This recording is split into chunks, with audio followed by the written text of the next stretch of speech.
players reporting, and so we get a chance to talk to him as they report. Kwity Paye.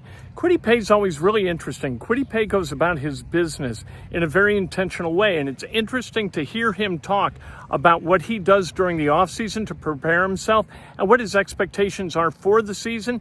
His expectations are a little bit different this year. You're going to hear that. Here's Kwity Paye. I feel great about this year. For sure, hunger.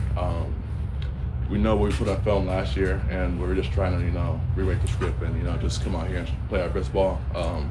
We got the dudes that we wanted, and, we're excited for this defense, and we're excited for the players on this defense that make plays. So, when the last season doesn't go like you hope it do, and then they go new coordinator, corner, safety, high in the draft, you're just saying, hell yes. Yeah, I feel like we have all the pieces. We're all excited, just seeing how it looked in OTAs, and we're just ready to ball out. What have been your takeaways from getting to know Lou, and what are your expectations of this defense this season under him? He's a no BS East Coast guy, so he's gonna call it how it is. If you're not doing your job, he's gonna let you know about it in front of everybody, and that's just the standard what it is, and that's what we need. So excited for Lou, man, and we're excited when he came in and he put his foot down and he just let us know how it's gonna be. So yeah, just ready. Has he got after you yet? Yeah, a little bit, So just learning the new defense. Even though we're learning the new defense, he's still gonna get on you because that's what you want, for a guy to tell you what you're doing wrong, not to pat you on the back and tell you, oh, it's gonna be all right. So yeah. Kwity, as you go into a contract year, I guess how do you view that opportunity, and is that something that's top of mind? Yeah, it's a great opportunity. I'm just gonna put my head down and play some great ball. Just excited for the opportunity. Another year with my guys. So I'm just ready. A year ago, we were talking about how you went through a pretty intense offseason and proactive and dropped weight. What was this offseason like for you? How did you handle the training and all that? Yeah, this offseason, I feel like I just really tailored it more towards more on the field, and then just making sure my body's feeling good.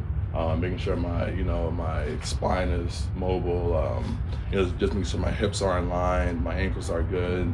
Just really taking care of my body this offseason. Last year I felt like it was a good offseason, but for sure did a lot, and I wanted to take care of myself more because I feel like we're going to go far in the playoffs this year, so, want to do that. You feel like last year you went maybe a little too hard at times? Yeah, I think I went a little bit too hard at times, and, kind of just – that's the good thing about the offseason. You just see what you did last year and then see what the result was in season, and then you just tailor it up to, just have a better season. So.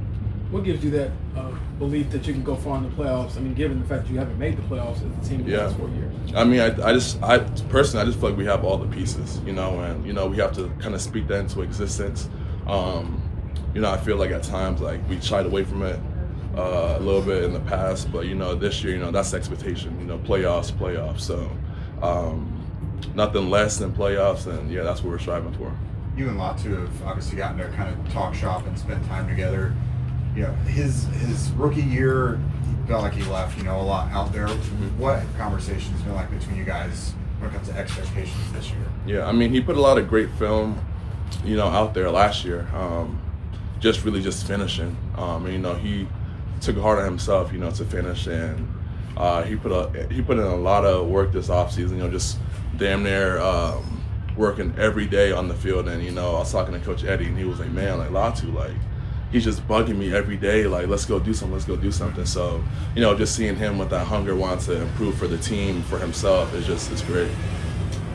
What's the next step, I guess, in your game? You going into year 5? Yeah, year 5. First, I guess to back up, does it feel like it's year 5, and then secondly, what are you trying to still build? I feel like the offseason gets shorter and shorter every year, but, just excited to, get back to it and, just really try to be a real instrumental piece in this defense, try to be a game changer, just trying to impose my will on the offense, just go out there and ball, man.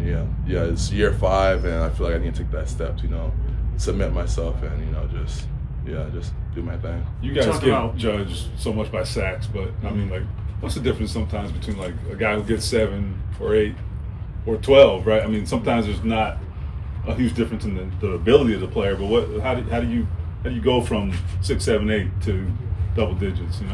Yeah, for me, just looking back as far as like on my film, just knowing when to execute certain things. Like I was sitting down talking ball with my former coach, Coach Newell, who's now at USC, and just picking his brain about some things and how he approaches teaching pass rush, and like just knowing like, all right, like if a guy's soft set and like you have no choice but to run through his face. And when we were watching some of my film from last year, I would get a soft set and I'm trying to do like a finesse move, even though I had to cut it loose to my side.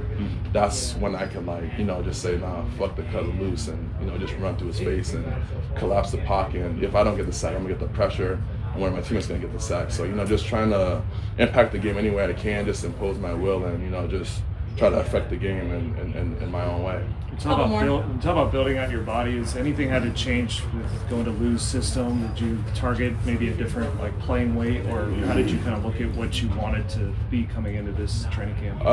Going into the off season, I knew I wanted to cut some body fat, just be more lean. I cut 2.5, 3 pounds in body fat. So, just being more lean, being able to stay out there in the field longer. I don't want to come off the field this year. I want to just stay in the field for however many plays we have. So, just grinding and, just being more fluid in my hips, like how we spoke about, with the drops and stuff. So, getting more comfortable with that.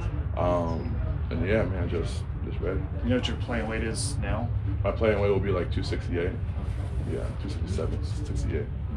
Dio moved on and free agency, and they brought in JT to come in and try and replace some of that. The Ohio State of it aside, how can you help a guy like that? Yeah, JT, besides Ohio State, he's been a great guy, coming in, a great rookie. And he's been like a sponge, asking a bunch of questions, and we've been nothing but, just try to help him get up to speed. And, he's a smart kid, and he'll be great for this defense, man. He'll be a great player for us, and I feel like he's gonna ball out. So yeah, man, just excited for JT, excited for this defense. Yeah. So Kwity Paye is trying to speak into existence a belief in himself that this team can go deep into the playoffs, not just go to the playoffs for the first time in Kwity Paye's career. He's been here 4 years. Colts have missed the playoffs all 4 years. He's trying to speak that into existence and work it into existence during the offseason. I don't know whether I expect, 8.5 sacks 2 years ago, 8 sacks last year. Do we expect an uptick there? Is he going to be better? The thing that makes me think that it might be a little bit better is the scheming from Lou Anarumo. That might help. And you know what? That can be a big deal for this defense. We're going to see whether it is or not, because we've seen changes in DCs before. We saw Eberflus to Bradley. Now we've got Bradley to Anarumo. We're told that this is different. All right, let's see if that is spoken into existence.